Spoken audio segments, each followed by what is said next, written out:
झारखंड में घोटालों की सुनामी आ गई है।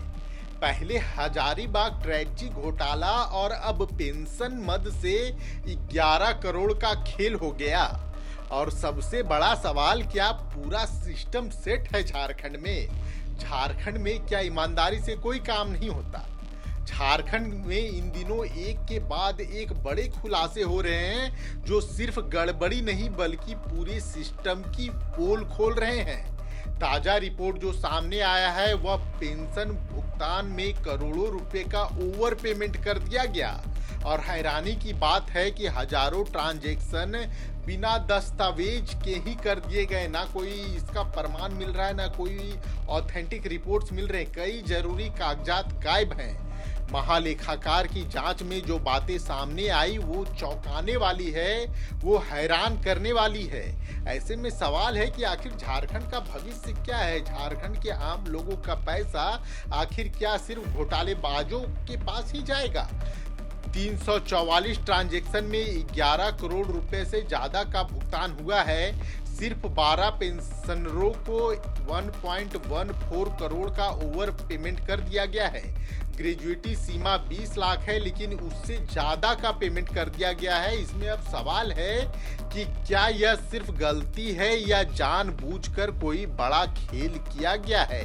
लगातार जिस तरह के मामले झारखंड से आ रहे हैं उसे देखकर तो गलती तो ये नहीं लगता। जांच में सबसे बड़ा झटका यहां लगा कि करीब 31% मामलों में पेंशनर का पेमेंट ऑर्डर यानी पीपीओ का कोई रिकॉर्ड ही नहीं मिल रहा। सोचिए, बिना डॉक्यूमेंट्स के करोड़ों रुपए का ट्रांजैक्शन हो रहा है और किसी को पता भी नहीं है झारखंड में। इन घोटाले की जड़ें हजारीबाग ट्रैक्ची घोटाले से शुरू होती है। इसके बाद झारखंड के तमाम जिले, तमाम विभागों से इस तरह के मामले सामने आ रहे हैं। 27-28 करोड़ रुपए की फर्जी निकासी फर्जी सैलरी बिल के माध्यम से कर ली गई थी। रिटायर्ड कर्मचारियों को एक्टिव दिखाकर पैसा निकाला गया था और अब इसकी कड़ी लगातार बढ़ती जा रही है। यानी कि सिस्टम के अंदर बैठकर ही सिस्टम को लूटा जा रहा है। झारखंड में तो यही लगता है कि झारखंड में कोई भी काम बिना घोटाले के नहीं हो सकता।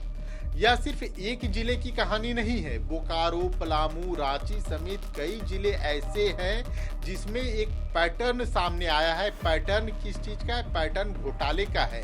अब अंदाजा लगाइए कि अगर हर जिले में यही खेल चल रहा है, अगर हर जिले में यही धांधली चल रही है, तो असली घोटाले का रकम कितना होगा? डेटा में गड़बड़ी, डबल एंट्री सिस्टम, लंबे समय से एक ही पद पर कर्मचारी, और यह सब मिलकर एक बड़े नेटवर्क की ओर इशारा करते हैं कि झारखंड में एक बड़ा करप्शन का नेटवर्क चल रहा है। यह सिर्फ भ्रष्टाचार नहीं है, यह जनता के पैसे की लूट है। ये आपके और हमारे पैसों की लूट है, जिसे यह घोटालेबाज लूट रहे हैं सरकारी पदों पर बैठकर।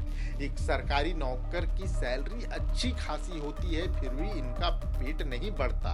अब सरकार ने जांच के आदेश दिए हैं, लेकिन बड़ा सवाल यही है कि क्या असली दोषियों तक कार्रवाई पहुंचेगी या ये घोटाले फाइलों में दबकर रह जाएंगे? कई मामले सामने आ रहे हैं। झारखंड में घोटालों का सिलसिला जो है वो रुकने का नाम नहीं ले रहा।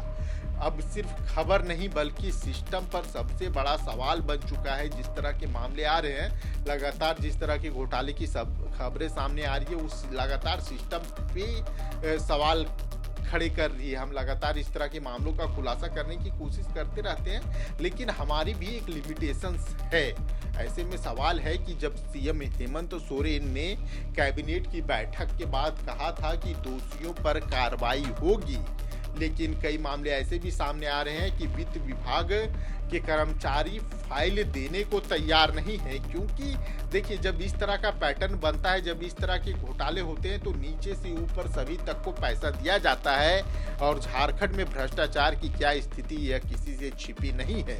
अगर आप लगातार इस तरह की वीडियो चाहते हैं, आप चाहते हैं कि हम झारखंड के करप्शन को उजागर करते रहें, तो हमारे चैनल को लाइक, शेयर एंड सब्सक्राइब जरूर कीजिएगा। धन्यवाद। जोहार। जय झारखंड।